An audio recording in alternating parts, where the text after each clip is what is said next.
Good morning and welcome to Backyard and Beyond, and welcome to you, Wendy Richter. Thank you. It is time to talk about several things on the non-serious side. Let's talk about pumpkin rolls. Yeah. It's time to get your order in. Those orders are just flying in. Good. And when will they be ready to pick up? They'll be ready on the 19th and 20th of November. We always try and do it the weekend prior to Thanksgiving so people have them when they head out of town or their family heads in. Yeah, and and think about, this would be a great host gift if you're, not doing something at home.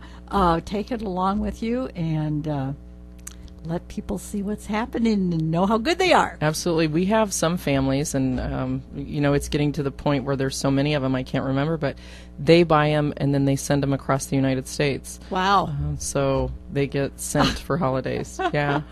Very interesting. And I guess, they do have good keeping quality. They don't dry out like some things would. They don't break up in little pieces like cookies would. Right. And I think it helps. We had this discussion at Rotary one day that it helps that we not only wrap them in foil, but we wrap them in saran wrap first. So they do freeze great. Yeah. I keep them on hand.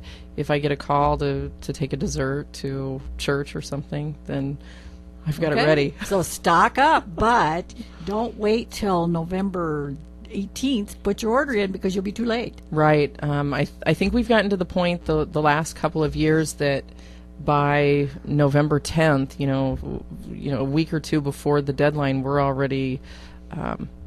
already have a waiting list. Yeah. So because you can only make so many in those 2 days that the making is going on, and you've had to change places, so we need to make sure people pick them up at the right place. Right. This year, unfortunately, we can't. The Methodist Church has been great to work with. It's been wonderful, and it's not like they kicked us out. We just decided that with their new carpeting in their fellowship hall that carpet and powdered sugar do not mix well. So and the powdered sugar does kind of get around when you're making that many pumpkin rolls. So it will be at... We are doing it at the St. Peter and Paul Catholic Church Parish Center this year. Okay. So, and people can come on Friday, not first thing in the morning, because there are not going to be many made first thing. No. We usually start getting them ready. I think they're ready to go out the door by 11. We tell people noon. Yeah. But, if you're in town at 11 and you're getting ready to leave, stop by and we should have some ready. Okay. We should talk about price a little bit.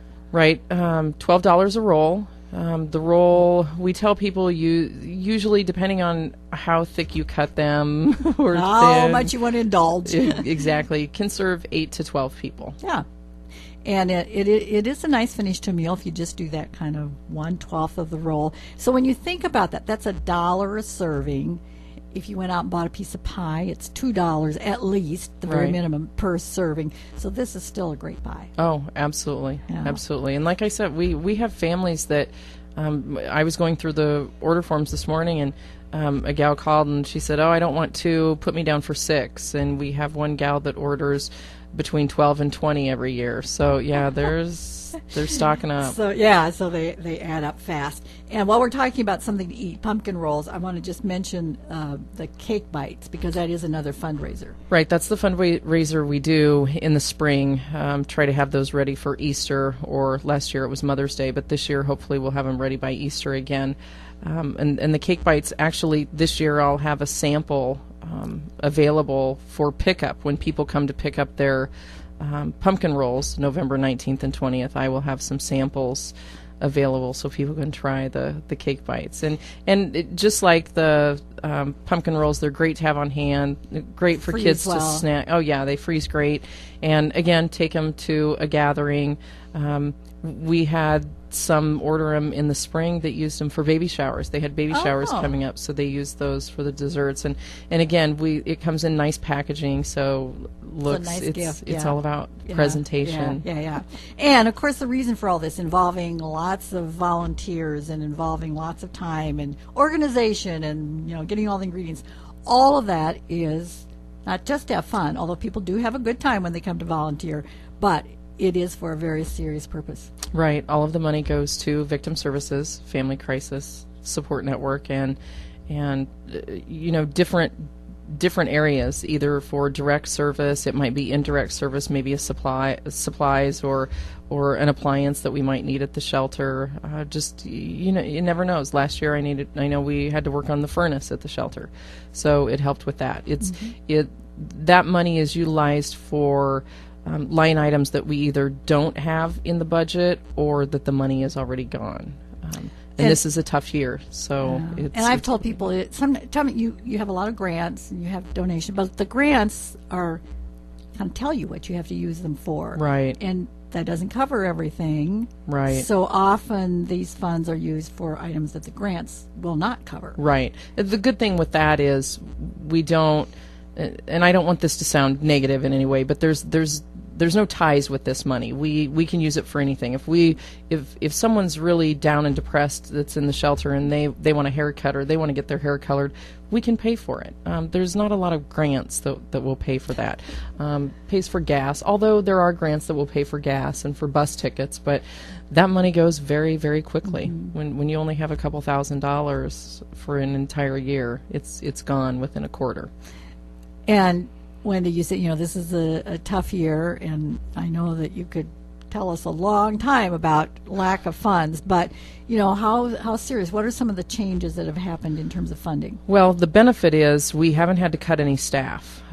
We have cut back 2 counties, so we only serve 6 counties now.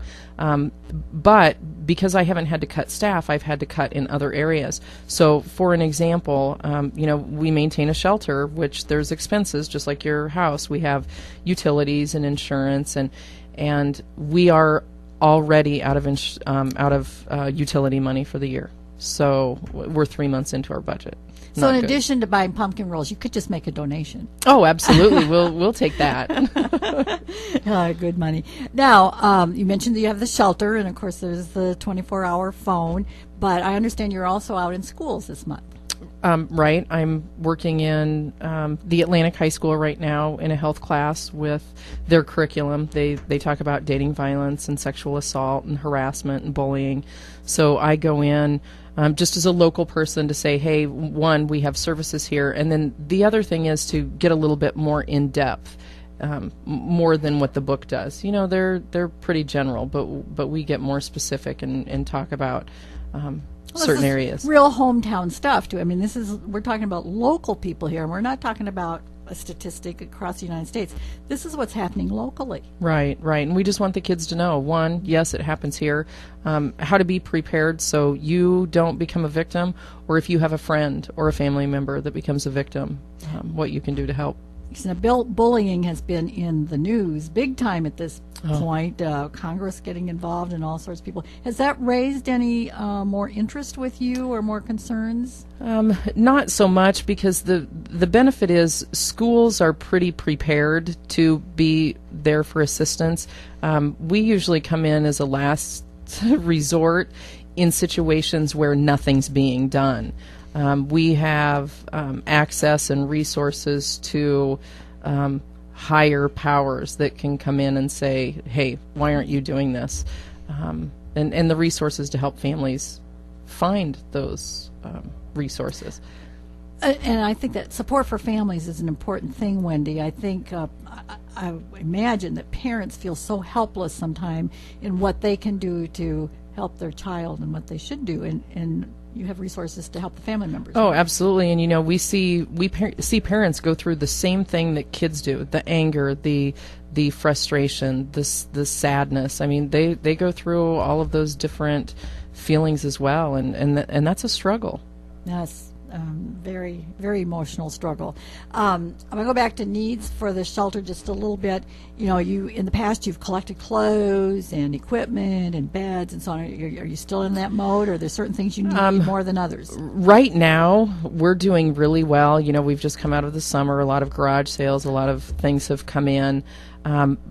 But for us, we're so full of donations right now that we have to wait until we kind of filter through some of those. So if you're thinking about us, if you have room, maybe you could keep it until after the holidays, and then we'll go from there. And we've got the holidays coming up, so we do our Little Angels program as well, where churches or 4-H clubs adopt a family, and then they bring in the the list. They get the list and work from there. So, yeah, we're kind of busy right now to be working with donations. So they probably should give you a call. I'm thinking if they have a bed or, Right. well, anything. Right. Just give you a Right. call to see if this is something that you have space for and can use. Absolutely. Give us a call first, and you can reach us at 243-6615. For those individuals that are outside of Atlantic, you can call our toll-free number, which is 800-696-5123. And those lines are answered 24/7. I just asked, don't call at 3 o'clock in the morning for a donation. Yeah. Well, I guess my staff would ask They that. would, yeah, probably. But if they do, I know. some people get home from work at the hours I that know. most of us don't. I'm sure that the person answering would be very friendly, Oh, even though they They are. That's what they're there for. Okay, remember to order your pumpkin rolls, and to do that, you call 243-6615. Correct. And you can look in the Atlantic phone book. Family Crisis Support Network is listed there with that number, 243-6615. Well, thank you very much, Wendy Richter, for coming in today. Yes, thank you.